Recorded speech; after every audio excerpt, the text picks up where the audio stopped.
Assalamualaikum warahmatullahi wabarakatuh. Rabbi zidni ilma warzuqni fahma amin ya rabbal alamin. Allahumma shalli wa sallim ala sayyidina maulana Muhammadin wa ala alihi wa sahbihi asma'in amma ba'du. Ini para pengatur kiai yang semoga dimaafkan Allah. Karena ngatur kiai itu dosa gitu. Jadi kalau senang kiai itu wajib, tapi kalau ngatur kiai itu dosa. Jadi semoga ini dimaafkan sama Allah.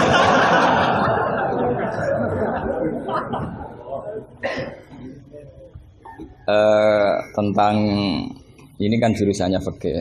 Jadi tentu fikih atau usul fikih itu semuanya diambil dari Quran. Bisa dikatakan fiqhul Quran atau minta fasiril Quran, tentu umurun fikih, tentu sesuatu yang terkait dengan apa? Fikih.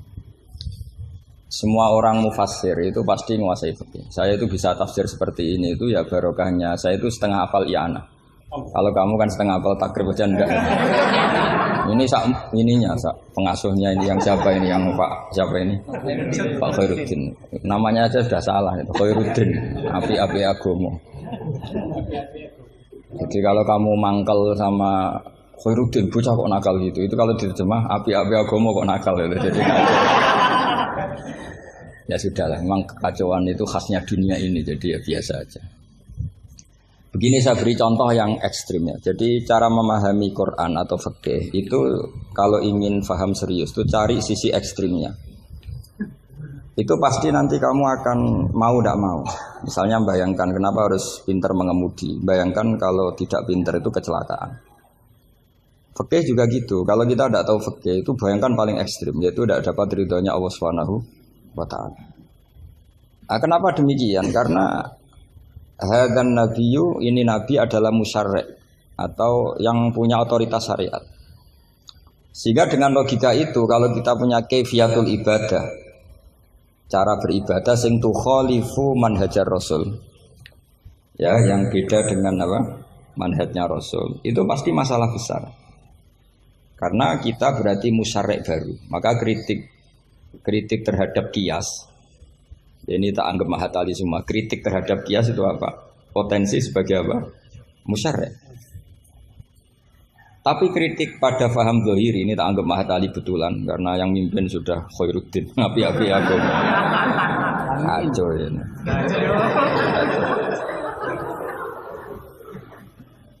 Jadi misalnya begini, sesuatu yang sama itu kadang berdasar riwayat itu ketentuannya beda. Misalnya kalau kita pakai urutan dosa akbarul kabair, satu itu al-isyrak billah, kedua adalah qatlul mu'min, ketiga adalah az-zina. Tapi kadang-kadang untuk mengisbatkan seseorang musyrik atau mengisbatkan seorang itu sebagai qatil, itu saksinya tidak sebanyak zina. Logikanya kan semakin akbar, semakin saksinya lebih banyak. Tapi kadang secara riwayat tidak. Sehingga apa yang dikatakan agama? Menurut ahli hadis, ad-din huwa riwayah. Kalau menurut ahli hadis, agama itu riwayat. Karena kalau kita melogika, takut kita sebagai musyarri', sebagai penentu lain atau rivalitas dari Nabi dalam membuat aturan apa? Syariat. Oposisi ya kira-kira. Sehingga beragama itu harus riwayat. Nah karena beragama harus riwayat itu, saya termasuk orang yang ngapalkan hadis banyak. Saya tuh hafalan saya hadis itu banyak sekali. Bukan karena ingin lulus ma'adali, itu sudah ada ikhlas kalau ingin S1 barang itu. Tapi ya gak apa-apa, gak ikhlas juga gak apa-apa. Semoga dimaafkan Allah. Tapi saya hafal hadis itu bukan niatnya kayak jenengan ingin jadi apa? S1 terus guru TPQ nanti itu ketemu banyak ustazah yang cantik, itu enggak bener itu niat itu. Tapi memang aturannya seperti itu. Saya beri sekian contoh. Kalau agama itu tidak selalu mengikuti logika kita. Saya beri contoh sosial saja yang mungkin ada ini mic-nya kok terlambat kenapa? Ada yang lebih bagus. Ini adalah setelannya. Coba bawa dengan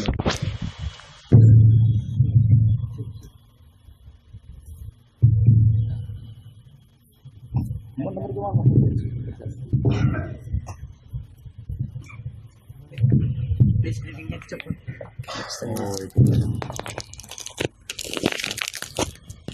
Amin Gus. Ini pengatur dia. Ini ikhlas. Oh ini ikhlas katanya. Bismillah saya teruskan. Saya memberi contoh logika sosial karena ini yang paling mungkin dalam perdebatan ijtihad. Kalau ubudiyah kan kita sudah taslim ya, cara sholat pasti seperti itu. Tapi saya beri contoh sosial. Menurut Anda jujur itu baik apa enggak? Kita pasti mengatakan jujur itu baik.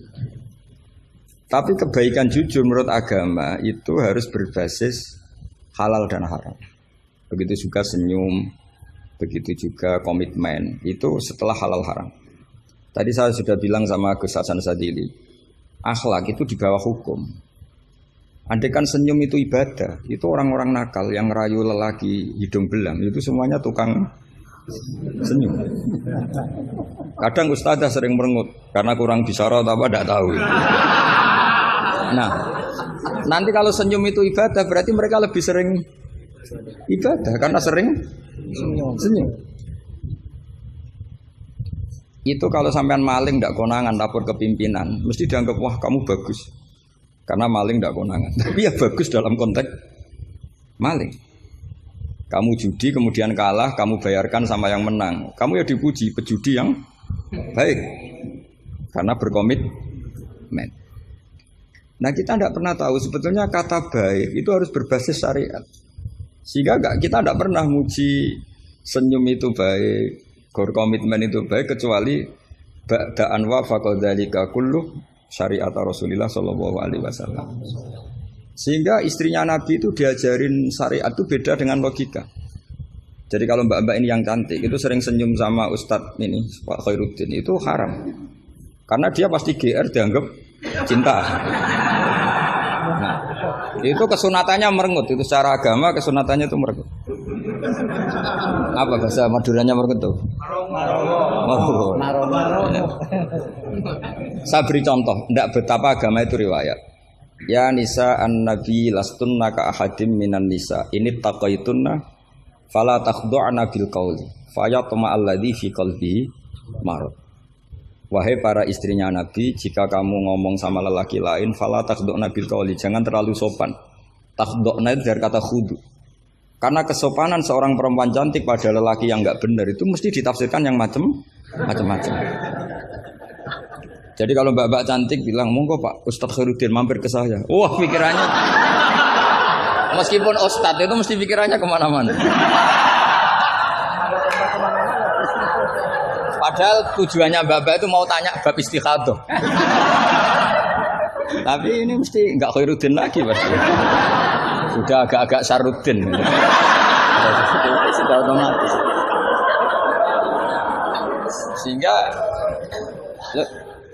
Sehingga aturan Quran jelas. Kebaikan khudu, kebaikan sopan itu harus ada ukurannya. Karena takutnya faya toma alladzi fi qalbihi marad. Orang yang hatinya sakit melihat senyumnya perempuan yang niatnya sopan sekalipun ditafsirnya yang macam-macam. Itu juga fiqhul Quran. Makanya basis kita adalah mengenali fikih itu halal haram dulu secara riwayat. Seorang lagi secara riwayat, jangan secara akal. Kalau selalu pakai akal, mungkin kita naif. Misalnya begini, ayam yang menurut misalnya pakar kesehatan dianggap terindikasi flu burung. Sementara bekecot yang menurut mazhab Syafi'i haram, kemudian malah ditetapkan sebagai makanan bergizi. Andai kan kamu jadi mufti yang mengikuti ilmu ahli gizi atau kedokteran misalnya. Kamu mengatakan apa coba?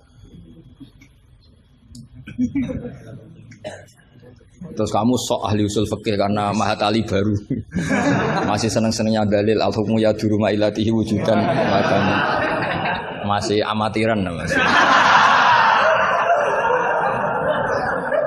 Wah ini bekecot ini illatul hukmi sudah naf'u ya, memberi manfaat. Yang sementara ayam itu doror karena apa?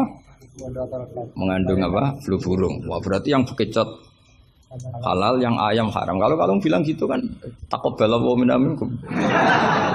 Bisa dicoret dari daftar dai. Kalau saya seperti yang dikatakan MC, saya tidak pernah takut suatu saat tercorak apa tidak pernah takut. Karena kita sudah biasa belajar ilmunya wali. Artinya belajar ilmunya wali yang nomor satu cari ridhonya Allah. Saya tidak pernah ingin terkenal. Dan kalau saya terkenal kok termasuk dosa, yang menterkenalkan karena saya tidak pernah. Jadi fahisabuhum ya alaihim bukan alayya. Kalau Allah mau menghisab ya yang kurang penggawean itu. Ya kalau yang saya ngajikan itu baik, yang dapat pahala yang menerkenalkan itu. Karena mereka sudah tidak bisa dapat pahala lewat alimnya, ya sudah nge-share saja. Daripada niru alimnya berat ya sudah nge-share saja. Sehingga tadi saya sempat rembukan sama Gus Hasan Sadili. Kenapa Rasulullah itu ngendikan bu istul yutamima makarimul akhlak. Makarimul akhlak itu mutammimah, penyempurna. Tapi setelah basis halal haram. Tanpa itu nggak bisa ada makarimul akhlak. Apa artinya senyum sebagai makarimul akhlak dilakukan fasikoh yang menggoda lelaki. Coba lembaga-lembaga rentenir itu yang cantik-cantik itu tukang senyum enggak? Tapi yang mulang di masjid ngobrai santri jamaah merengut. Berarti hadal ustad merengut. Padahal kata Nabi konsen senyum. Ini lembaga rentenir senyum. Terus pahalanya banyak mana? Maka ukurannya adalah halal haram itu dikawal dulu. Baru setelah sesuatu itu halal, baru senyum itu sunnah. Tapi kalau halalnya saja tidak kena, misalnya perempuan penggoda, perempuan nakal, terus senyum, ya tetap tidak ibadah, kan basisnya dari haram. Gak senyumnya MC ini, kan basisnya sudah ngatur dia itu haram. Itu haram. Jadi harus istighfar itu. Karena basisnya ngatur dia. Coba kiai kok diatur, jangan harus ngisi jam sekian khusus. Ngatur orang tua dia itu nggak boleh.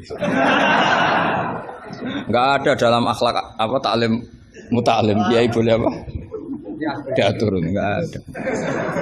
Makanya ini sebagai percontohan. Saya tahu anak-anak di sini ingin ngatur saya habis isya. Tapi supaya kamu dosanya tidak kebanyakan.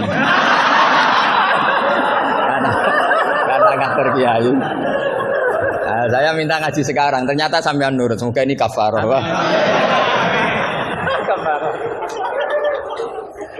Tidak rileks saja karena khasnya ngaji santri itu rileks. Mulai dulu lama kalau ngajar tuh ya rileks. Saya masih ingat jawabannya Mbah Mun. Aku itu sering dikritik orang. Kata Mbah Mun, saya sering dikritik orang kalau ngaji itu guyon. Kamu tahu kan Syekhina Kiai Mbah Mun kalau ngaji kan sering guyon. Banyak kiai khusyuk yang kritik saya. Kiai kok kalau ngaji guyon. Kata Mbah Mun gini, yang nggak bisa guyon itu karena ilmunya pas-pasan. Jadi melihat kitab itu sudah meruntus itu, sudah grogi. Jadi nggak ada waktu untuk guyon. Jadi roh kitab, apalagi dilihat orang banyak, ilmunya kan pas-pasan. Itu pasti nervous dulu itu. Jadi justru kiai guyon itu bukti alim karena masalahnya selesai. Loh coba kalau kamu udah alim ngaji, mbok ahli guyon kayak apa bisa guyon ndak? Oh meriang ini ya jibu taya jubu ini. Sudah pusing. Ini ala kulli mukallafin apa mukallifin sudah pusing lagi. Lama-lama tadi faman mau kote sapane wong saraka nyolong sapa man albedo tak ing anduk. Sampai muridnya bingung. Pak, saya punya anak endok. Karena ejaan Latin itu kalau tulisan pegon itu anduk sama endok itu sama. Nah, dia bacanya albedo itu bukan endok tapi apa? Anduk. Terus kata kiainya karena agak mau kalah. Kan sama, nyuri telur ya haram, nyuri anduk ya haram. Karena gak mau kalah ya. Karena temanya mencuri apa? Mencuri endok sama anduk kan sama-sama haram. Yang repot walillahi mulkus samawati wal ardi, Allah punya langit wal ardi lan bom. Karena dia bumi, dia bacanya bom. Ketika diprotes ya sama. Langit dan bom kan ya sama milik Allah. Wah ya repot. Ada orang seperti itu.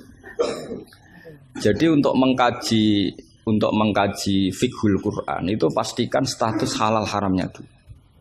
Tanpa itu basis makarimul akhlak tidak bisa. Seperti tadi, kesunatan senyum bagi seorang perempuan itu harus berbasis halal pada orang yang halal.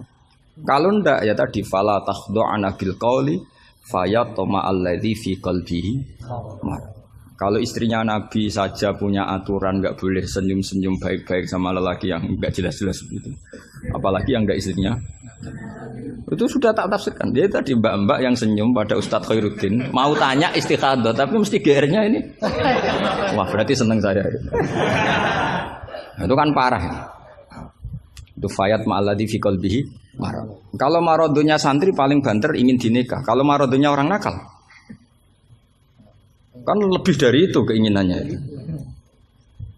Nah makanya ngaji fikih itu harus minimal itu ya mu'in, i'anah itu setengah hafal. Kenapa saya syaratkan setengah hafal? Kata ulama-ulama, belajar ilmu itu gampang. Kata beliau-beliau itu at-ta'ahul lil torfi, ya, belajar sebagian tapi sampai ta'ahul, sampai ahli betul. Semal ihtidak bibagihi. Kemudian dari kamu ahli itu pola-polanya akan kamu ketahui. Karena ilmu itu mesti polanya sama. Ya polanya itu sama. Misalnya begini, hukumnya bohong itu apa? Tidak sama jawab, hukumnya bohong haram. Lah itu termasuk amatir teman. Belajar usul fikihnya amatir. Keliru. Kalau kamu jawab bohong itu ada yang wajib. Ada perempuan mau diperkosa sama orang fasik, lari sembunyi di rumah kamu. Terus orang fasik tadi tanya ke kamu, apa ada perempuan ke sini? Kamu wajib bohong atau wajib jujur? Wajib bohong. Makanya ini salah asuh ini mesti dulunya. Maka kalau dalam analisis usul fikih, al-kitsbu ya'tarihil ahkam al-khamsah. Dalam bohong pun ada ahkam al-khamsah. Dan itu Nabi sudah memberi isyarat. Tidak termasuk bohong orang yang mendamaikan dua kelompok. Ada sekian contoh yang bohong itu enggak dihitung dosa.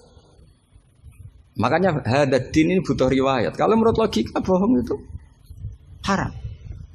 Tapi misalnya ada seseorang fasikoh, misalnya lonte nakal, janjian sama hidung belang, malam ini tak booking kamu tak bayar, itu wajib nepati apa wajib ingkar itu Pak? Kalau kamu bilang nepati janji itu wajib, berarti ini wajib.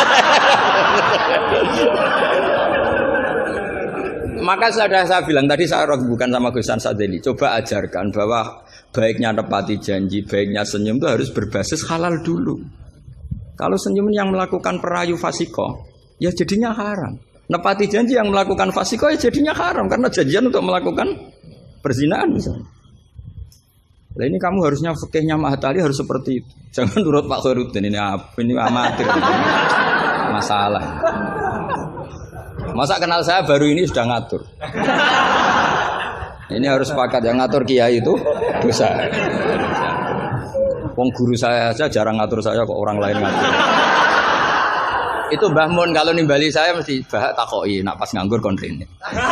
Ini ndak ngundang tanggalnya, jamnya diatur. Semoga Allah mengampuni.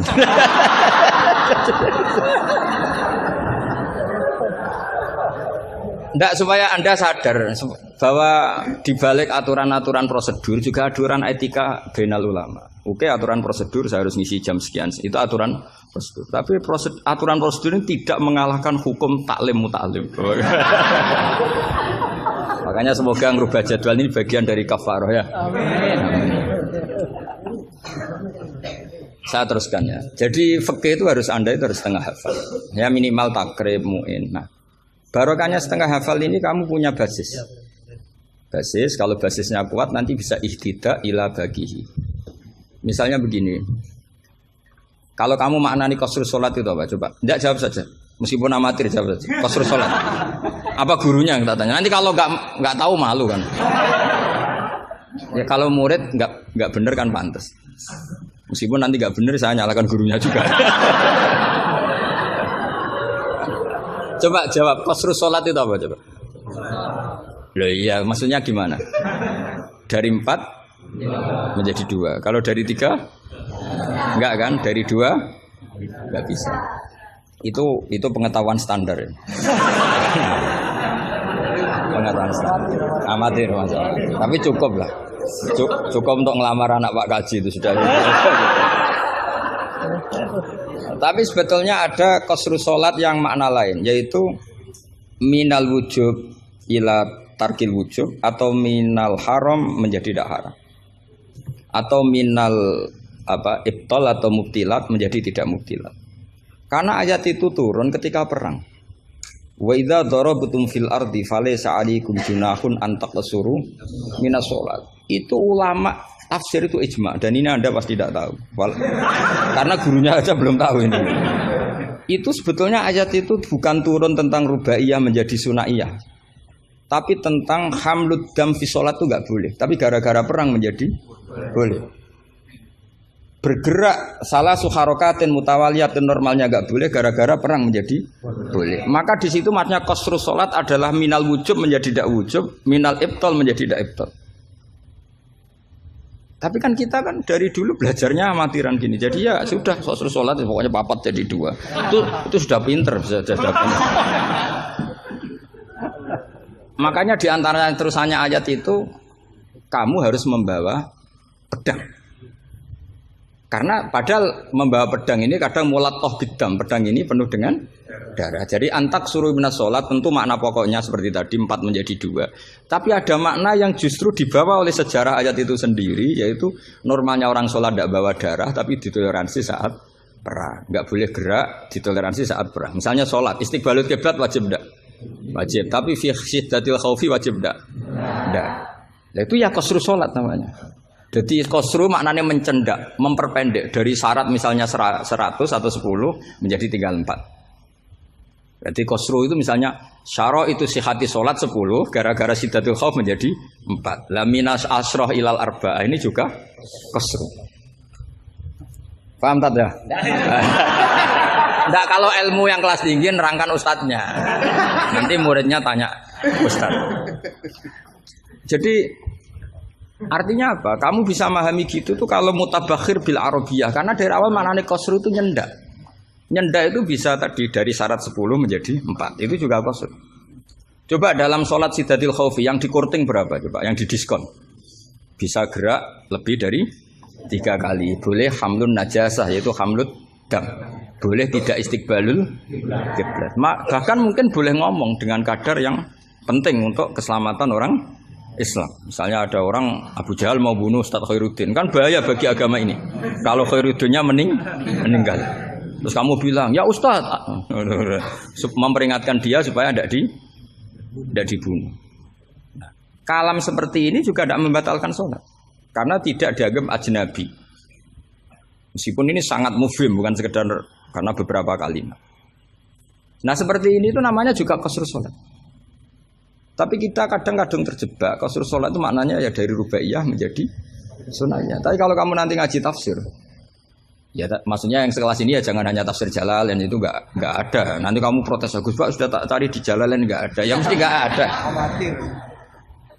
Ya minimal ya tafsir yang 10 jilid. Yang belinya saja sudah susah apalagi bacanya.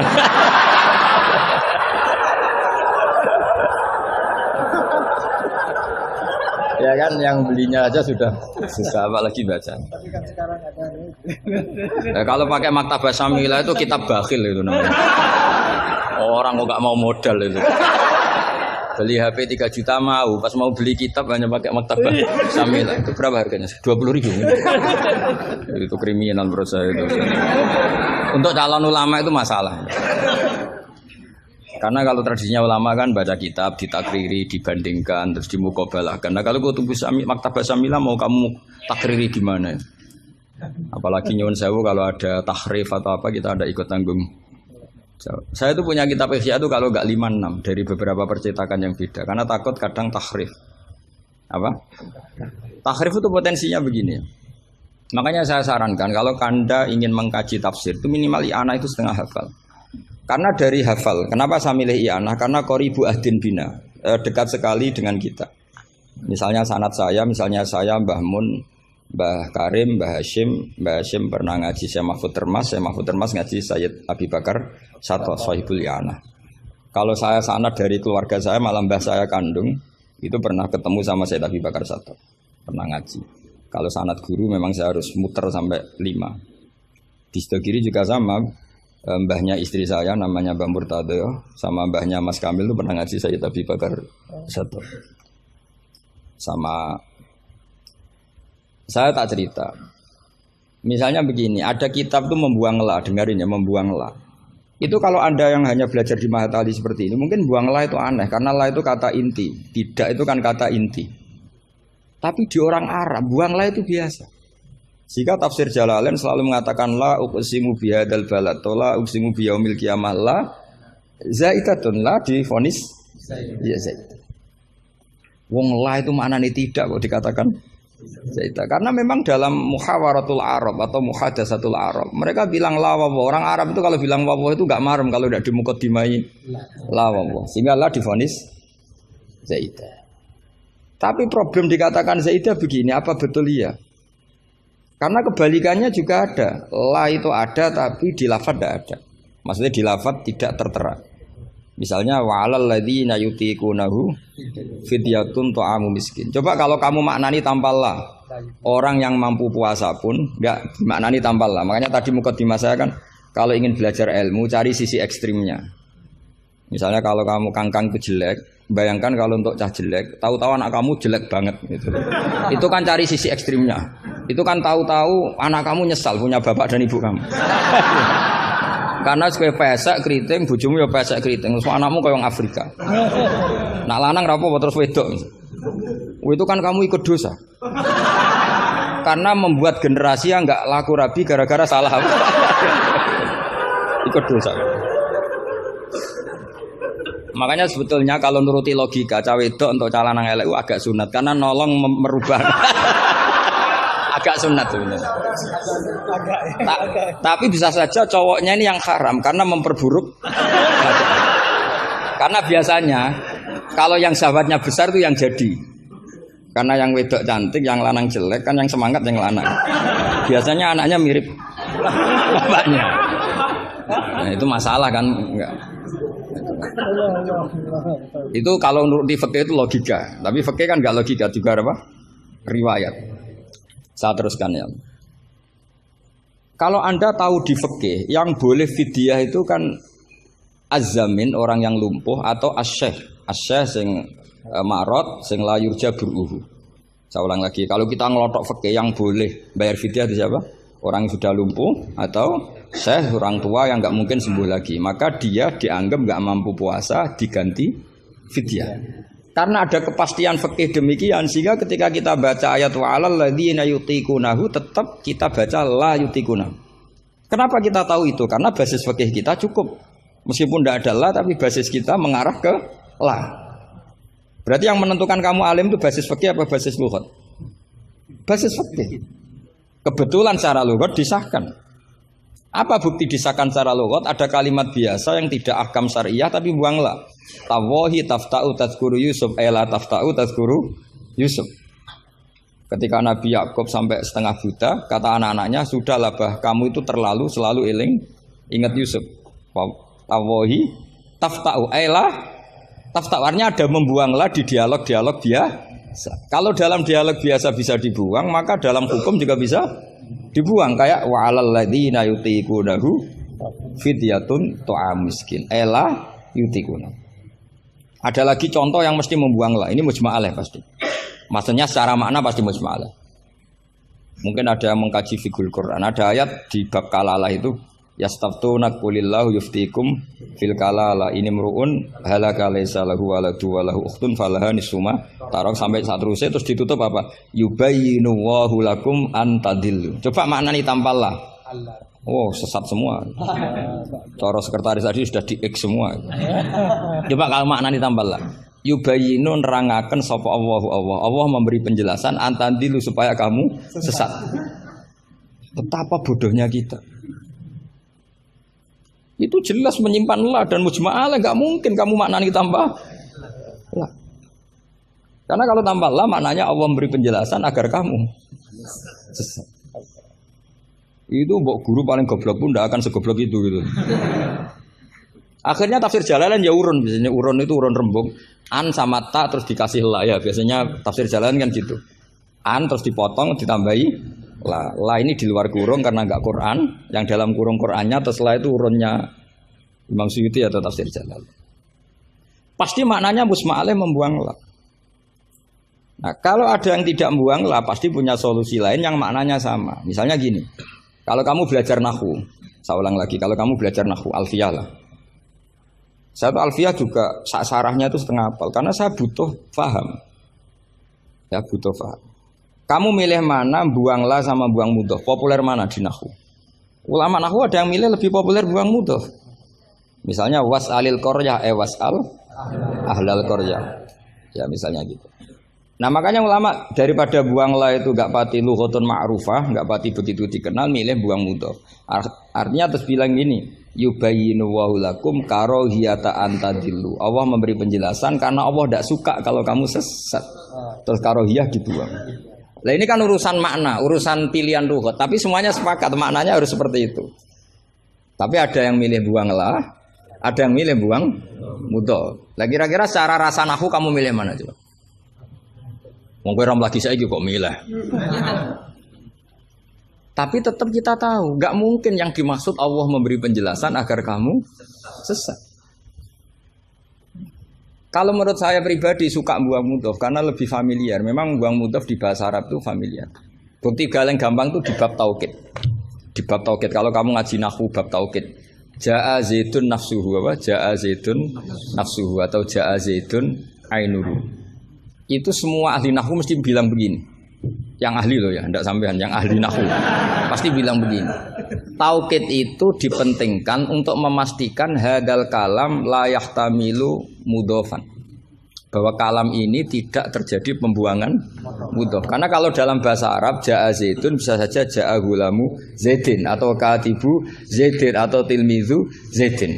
Sampai butuh taukid itu saking seringnya di bahasa Arab itu ada buang mudhof, sehingga orang Arab kalau ingin memastikan Zaid sendiri yang datang harus ngomong ja'a zaitun nafsuhu. Karena kalau zaitun saja bisa artinya katibu zaitin atau gulamu zaitin. Berarti buang mudhof populer enggak? Populer sekali sampai ada bab taukid untuk menghilangkan kemungkinan itu. Saking seringnya, apa? Saking sering. Itu kalau kangkang sedang gaya itu kan wasa rabi keluarga Ki Asad. Baru tanya, keluarga yang mana? Ponakannya apa cucunya? Enggak, candalem enggak.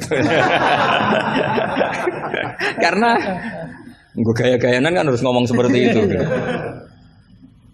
Nah, sehingga dalam level ekstrim ilmu kalam atau ilmu tauhid, saya ulang lagi, saya mukadimahnya tetap sama ya. Cari sisi ekstrim dalam mengkaji satu ilmu, ya cari sisi ekstrim. Misalnya kalau kita tidak membuang mudhof, kamu bisa nggak maknani ini secara ilmu kalam atau ilmu tauhid? Wajah Rabbuka wal malaku soffan. Coba maknani tanpa buang mudhof. Kaya Allah kaya dirijen. Wajah alan teko sapa Rabbuka pangeran sira wal malaikatu lan wal malaku lan malaikat oleh teko soffan hale baris-baris. Jadi sok kiamat itu Allah berbaris. Kriminal enggak kalau dalam ilmu tauhid seperti itu? Kriminal kan karena di sini ada tasbihu wa bil khalqi, menyerupakan Allah dengan makhluk. Atau ayat yang lebih ekstrim lagi. Hal yang zuruna illa satruse illa ayatiyahumu wa fi dzulalim minal ghamam. Allah datang di segumpalan awan. Coba kalau maknani tanpa buang mudhof. Berarti kan ada takayuf membayangkan Allah itu kayak makhluk. Jadi bayangkan kiamat Allah baris di depan sebagai pimpinan baris, terus malaikat di wong ayat terus dalile qala ta'ala wa ja'a rabbuka wal malaku iku salah maknane tak goblok wonge kan gitu mesti orang itu. Sehingga mau ndak mau kita takwil. Rabbuka di sini rasulu rabbik. Sama lihat di tafsir ahli sunnah wal jamaah. Rabbuka rasulu rabbik atau amru rabbik. Saat itu datang perintah Tuhanmu yang mengharuskan para malaikat berbaris. Bukan Rabbuka dengan arti zat. Karena Allah sebagai zat la yahullu fi makanin. Allah wajib mukhalafatul hawadits. Nah, kalau Mahatali mau mengkaji fikih itu juga harus mengkaji lughat. Saya itu mengkaji kitab usul fikih banyak, Lubul Usul, Jamul Jawami. Itu di separuh akhir pasti tentang lau itu kayak apa, inna kayak apa, ka'anna, ya Mbak. Nah orang kebangetan berarti khatam aja. Karena nggak bisa kita mengkaji usul fikih tanpa tahu aturan-aturan lughat karena ilmu itu didapatkan dari Quran dan Quran adalah wa innahu latanzilu rabbil alamin nazala bihir ruhul amin ala qalbika litakuna minal munzirin bilisanin arabi mubin. Jadi hadal Quran al-lisanul arabi. Kamu enggak tahu lughat enggak bisa. Makanya pernah ada khotib amatir, ya tentu khotib ini amatir. Kalau ketemu saya pasti tak PHK atau tak penjara lah malah. Bukan sekedar tak PHK tapi tak penjara. Itu ada khotib amatir mendalil ketika khutbah. Yaitu dia mungkin saking gobloknya atau khotib pesenan karena nggak tahu lah pokoknya. Atau ya baru habis dimari istri jadi goblok. Karena penyumbang kegoblokan para kiai itu istrinya kan. Itu sudah jelas. Itu kata Pak Said itu. Mau kiai pinter kaya apa, profesor pinter kaya apa. Ini kalau kata Pak Hasyim Muzadi itu masyhur ya. Ini ada ponaknya ya. Banyak profesor yang menjadi goblok karena apa? Istrinya. Jadi sudah belajar teori macam-macam, pas mau ke kampus dibentak istrinya. Itu sudah di kampus blank. Hilang gitu. Kiai juga gitu, ilmu sudah disiapkan mau dibentak sudah tuntas. Itu saya punya cerita dari bapak. Dulu para kiai itu pernah ngaji di dalam di rumah. Bareng kiai itu biasanya kalau pas latihan kiai itu rezekinya kan belum lancar. Karena ya biasalah diuji sama Allah. Dia agak-agak miskin atau ya miskin betul memang. Itu istrinya kan marah-marah. Ya, karena ngajinya di rumah itu sampai istrinya santrinya tuh dengar. Yus kono anakmu pakani kitab. Maksudnya itu. Wong wayahe blonjo kok tetep ngaji gitu. Akhirnya terus kiainya bilang, "Wis ngaji ning pondok, ngaji ning pondok." Jadi kiai ngaji di pondok itu karena tragedi itu awal. Itu awal peralihan dari rumah ke pondok. Semenjak itu kayak jadi mujma'ah kalau ngaji di pondok saja. Ya, karena itu tegangannya lebih aman. Jadi kalau ada kiai kok berani ngaji di rumah jam belanja, apa? Kalau habis sisa enggak keren. Karena istri sudah mandi, sudah aman semua. 6:30 pagi. Jadi kalau ada kiai berani ngajar di rumah jam-jam belanja itu tak puji. Apalagi berani di istri kedua, oh tambah hebat. Tambah hebat. Ya. Ada yang berani? Terus nggak ada masalah? Apa ada masalah disembunyikan? Banyak pasti banyak. Saya teruskan. Di sini ada yang hafal Quran santri kamu? Ada. Gurunya hafal nggak? Itu masalah. Bid'ah itu termasuk. Muridnya hafal, gurunya enggak. Si khotib tadi dalil begini. Wala tangkihul musyrikati hatta yu'min. Yaitu tentu nakah itu hanya muta'addi 5 fulin wahid. Ya saya ulang lagi, nakah itu muta'addi 5 fulin wahid. Yang binafsihi ya. Yang apa? Binafsihi. Kamu harus belajar nahwu. Saya bisa tafsir seperti ini ya barokahnya saya pernah nakriri Alfiyah, saya pernah. Sampai sekarang saya itu masih belajar ilal. Kamu jangan kira saya sampai sekarang itu masih belajar ilal. Karena saya tahu ilmu ini sudah mau mati. Karena yang Mahatali aja tidak mesti bisa, apalagi yang enggak. Padahal maknanya Mahatali itu apa? Kelas tinggi. Buat tinggi bingungnya, buat ilmunya tidak tahu. Al-ali fitahayyur au fil apa tidak tahu. Alinya kan kalau dalam ilmu balaghah kalau makmul dibuang itu umum, jadi nggak jelas al-alifi apa kan nggak jelas, karena makmulnya dibuang. Jadi ini bukan saya nggak jelas, memang secara ilmu balaghah gitu. Kalau makmul dibuang itu umum. Jadi harusnya sampean tanya, Pak ini ali apanya Pak?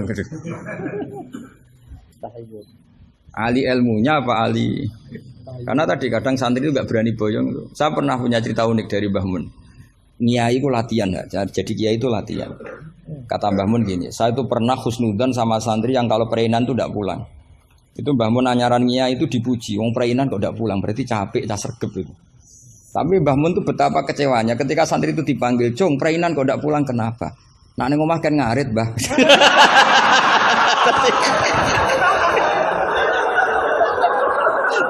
Jadi artinya Mbah Mun tuh kecewa karena husnudzonnya itu enggak tembus gitu. Nah, bisa saja sampai meneruskan Mahat Ali itu bukan karena nyari ilmu. Ning omahe wopo gitu. Jadi husnudzon itu ya kalau keterusan itu ya jadi goblok gitu. Saya enggak tahu, coba niat kamu Mahat Ali itu nyari ilmu apa daripada di rumah enggak jelas. Enggak usah dijawab itu sudah kita. Enggak usah dijawab. Ya wala tangkihul musyrikati hatta yu'min. Terus wala amatum mu'minatun khairum min musyrikati walau ajabatkum. Karena depannya wala tangkihu, berarti maknanya kan gini. Wala tangkihu lan aja nikahi sira kabeh ayyuhal mukminun karena khitabun lil jamil mudzakkar ya khitabun lil jamil mudzakkar al musyrikati ing pira-pira wedok musyrikah perempuan musyrikah. Nah karena depannya bi fathita, saya ulang lagi karena depannya bi fathita. Ayat yang kedua atau alinea kedua ya, alinea kedua atau qadhiyah kedua. Itu tetap dibaca wala tangkihul musyrikina hatta yu'minu. Tetap dibaca wala tangkihu. Itu sehingga orang Arabia nggak hafal Quran, tapi dia malakah bil Arabia. Saya ulang lagi, dia ada ahli Quran, tapi malakah bil Arabia karena dia dzauqus salim, al urbul khulsu, dia orang Arab asli yang belum tercampuri oleh mu'arrab, oleh Arab-Arab palsu. Tidak Arab muwalladin kalau dalam bahasa balaghah. Terus bilang gini, ya khotib katanya Pak Khotib, apa betul itu Quran? Kalau itu betul Quran, saya kecewa dengan Quran. Karena maknanya menjadi gini.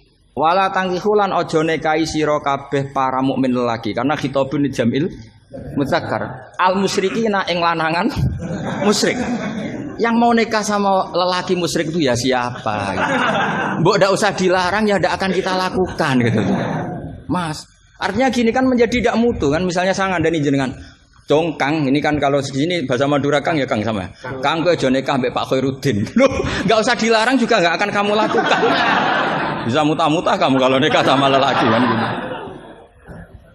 Tapi kalau dibaca bi fathita maknanya seperti itu. Kalau bi fathita maknanya seperti itu. Maka semua ulama qurra ijma, saya ulang lagi ijma bacanya bi dhammit ta apa? Sehingga maknanya gini, wala tungkihu lan ojo nekahno sira kabeh para wali.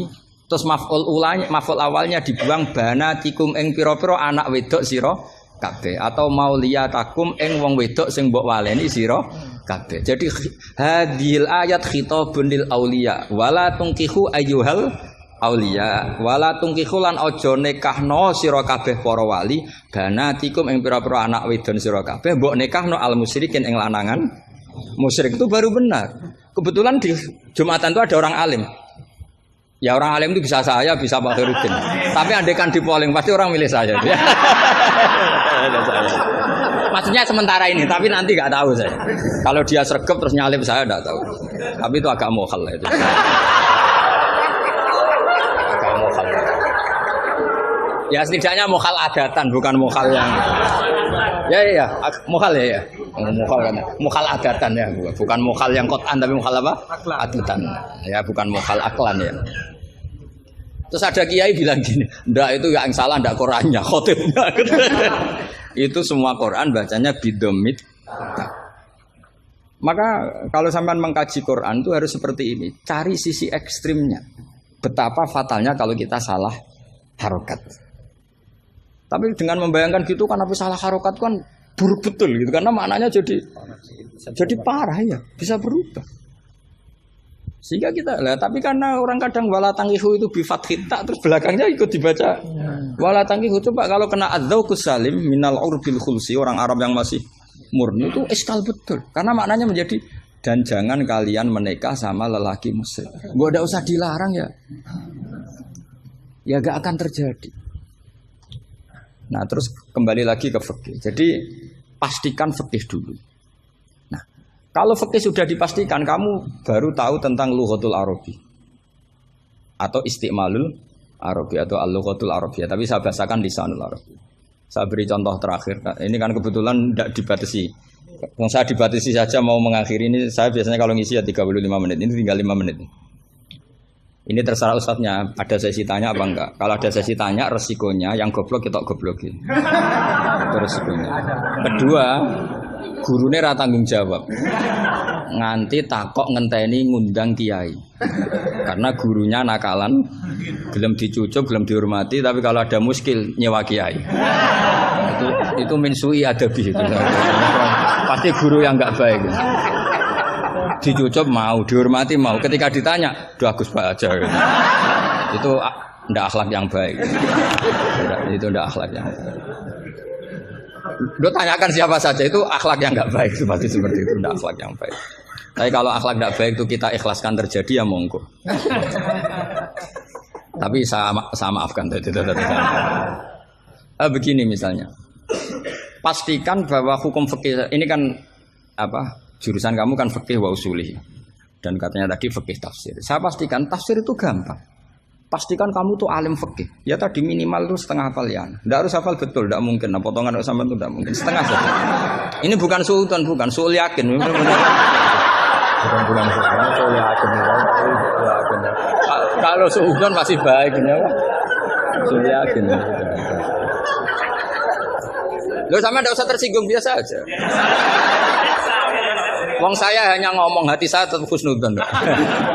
Bedanya ulama sama enggak gitu. Ulama itu rileks tapi hatinya salimal qalbi, salimas sarirah. Kalau orang munafik lisannya bagus tapi hatinya jelek. Jadi kalau saya lisannya bagus, terlalu bagus malah bahaya.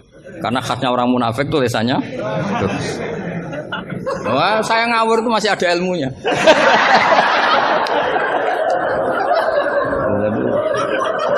Saya ngawur sama kamu tidak ngawur itu masih benar saya ngawur.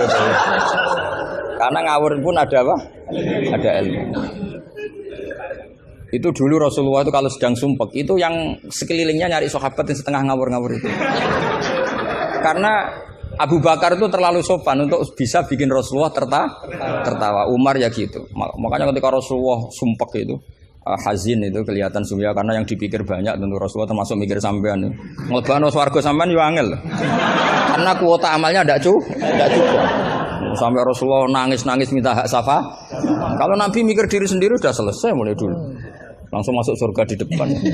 Yang agak ribet kan karena mikir nyafaati sampean-sampean ini. Kalau nyafaati saya agak ribet karena orang hafal Quran sudah dapat porsi sudah. Jadi sudah enggak mati ribet. Yang ribet ini coba sampean atas nama apa coba? Kalau Habib Husain kan atas nama cucunya. Kalau Ustadz Khairuddin atas nama ustadznya. Kalau Mbak atas nama kaum lemah. Kalau sampean coba. Coba atas nama apa tuh? Mustadafin ya, sudah diikutkan partai lemah aja ya.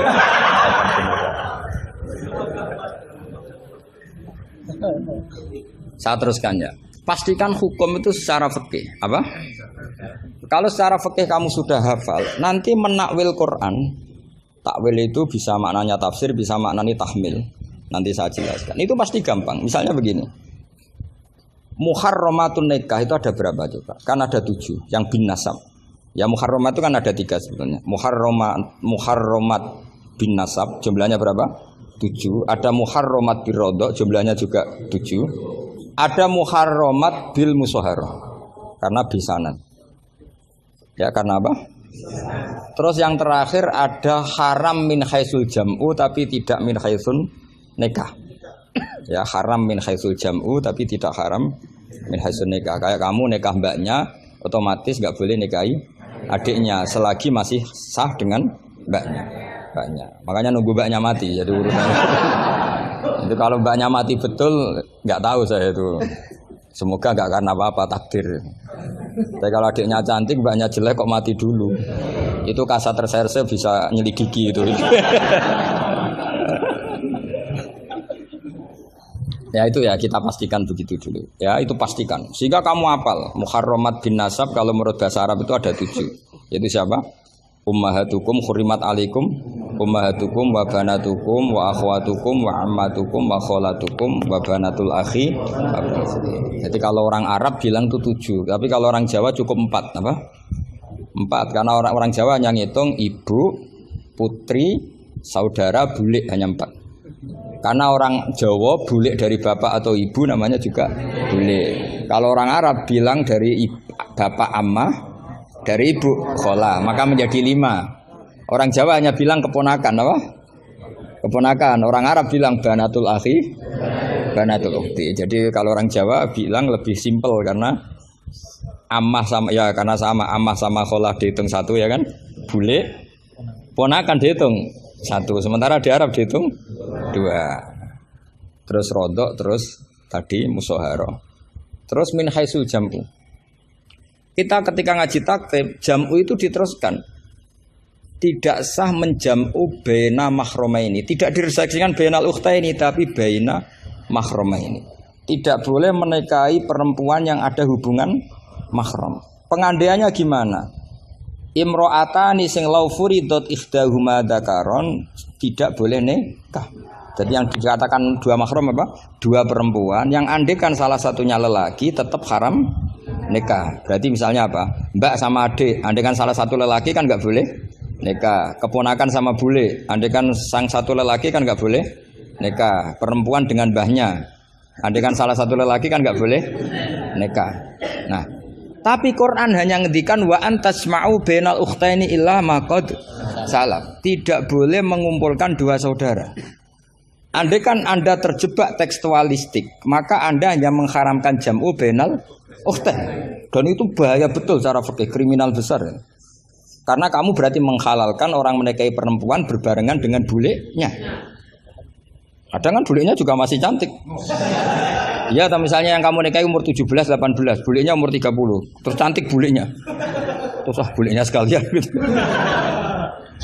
Atau nikahi bulenya terus ponakannya cantik. Kalau sama banyak kayak enggak ya. Kan 17 versus 70. Jadi enggak usah dilarang, kayaknya keterlaluan lah, bayangkan apa? Al jam'u bainal mar'ah wa jaddatiha. Itu nunggu kelainan maksudnya itu. Nah, pertanyaannya begini. Kalau Anda tidak mahir bil fikhi, saya ulang lagi, Anda tidak mahir bil fikhi, maka ayat wa antasma'u bainal ukhtain termasuk ayat muskilah. Atau Anda tidak mahir bil fikih, bahkan Anda ifta secara menyesatkan. Yang haram itu jam'u bainal ukhtain karena itu yang mansus di Quran. Kalau bainal mar'ah wa ammatiyah enggak ada di Quran, wa kholatiyah enggak ada.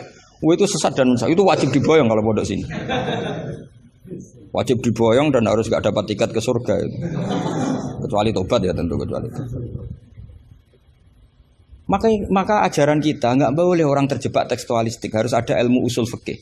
Nah, barokahnya kamu hafal fikih tadi, maka ayat wa antasma'u bainal ukhtain kamu fikih ini min itlaqil ba'di wa iradatil kul. Jadi ketika Allah mengatakan ukhtain adalah melafatkan ba'dun min afrodil muharramat tapi wa iradatil kul.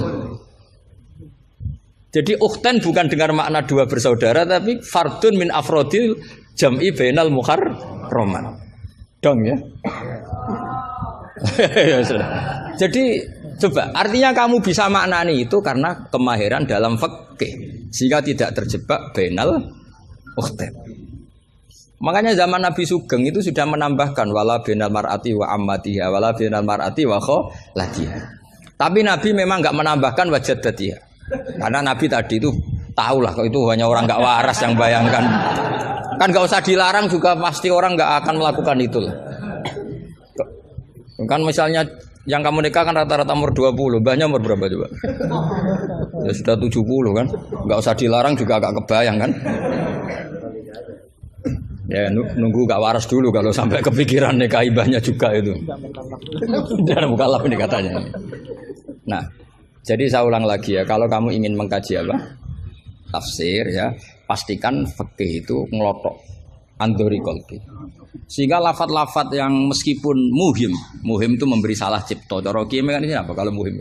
Kiye Jawa maknane muhimun, lafat yang maringi salah cipta. Lafat yang zahirnya itu memberi salah paham. Muhim itu dulu. Ya kayak tadi loh, wa antasma'u bainal ukhtain kan hadil ayat tuhimu seakan-akan yang haram itu hanya jam'u bainal ukhtain. Itu apa kalau bahasa Madura? Apa? Itu bahasa Indonesia, enggak bahasa. Itu bangsa Indonesia, ada bangsa Madura yang menurut bangsa Madura itu. Kalau tadi makna bangsa Indonesia bukan. Pokoknya seperti itu. Jadi kepastian, makanya menurut saya tradisi guru-guru kita ya mulai Mbah As'ad, mulai sekarang ada Gus Azaim, mulai dulu ada semuanya lah, ada Gus Fawaid. Tradisi guru kita ini sudah benar. Orang itu nggak boleh belajar tafsir Jalalain sebelum belajar mabadi fikih, pesolatan, sulam taufik, sulam safina. Sekarang itu termasuk minal fitan besar, termasuk fitnah besar sekarang. Orang belum belajar apa-apa langsung belajar tafsir. Saya ini kecelok ahli tafsir, tapi belum pernah saya baca tafsir secara masif. Saya tiap ngajar tafsir pasti ngajar fikih. Saya sampai sekarang masih ngajar Muhadzab, ngajar Fathul Wahab. Bahkan kitab terkecil fikih pun saya ajarkan, yaitu Sulam Taufik. Saya ngaji tafsir hanya 2 minggu sekali. Itu pun saya mesti ngomong fikih. Karena takut tadi. Takut orang-orang itu hanya ngomong tafsir, dan ngomong apa? Fikih. Itu termasuk ngaji khasah tafsir itu mesti ngomong fikih. Bahkan Pak Quraisyihab, Profesor Quraisyihab mengkagumi saya dari segi saya selalu ngomong fikih. Karena tadi gak kebayang tafsir ini kalau gak dikawal fikih. Coba misalnya terus wa antas mau binal ukhtan, terus kamu secara lama bilang, oh ini jelas Allah hanya mengharamkan binal ukhtan. Kalau boleh kan ya masih cantik. Waduh. Itu kalau saya jadi kiainya, saya langsung sujud sama Allah, ya Allah jangan kasih tiket surga. Bukan sekedar tak boyong. Kalau tak boyong masih bagus. Tapi kalau kita ngelotok fikih, secara fikih sudah angzori kolbin pasti tahu. Hadil ayat ini cara balaghah min itlaqil ba'di wa iradatil kul. Jadi ketika Allah menyebut bainal ukhtain mewakili makna bainal mahramin. Apa? Bainal mahram. Itu kan sama seperti Nabi ketika tawaf cung yo ning Hajar Aswad. Manane ya semua Ka'bah. Ora kok kowe mau bengi Hajar apa? Hajar Aswad. Itu biasa dalam bahasa Arab seperti itu. Sama seperti Nabi, orang baik adalah yang memegangi anak yatim, ngelus-ngelus kepala anak yatim. Kayak ngelus-ngelus tok bisa wong akeh. Maksudnya ngelus-ngelus itu bukti tarohum apa? Sayang. Lah sayang itu dibuktikan dengan memberi kebutuhannya.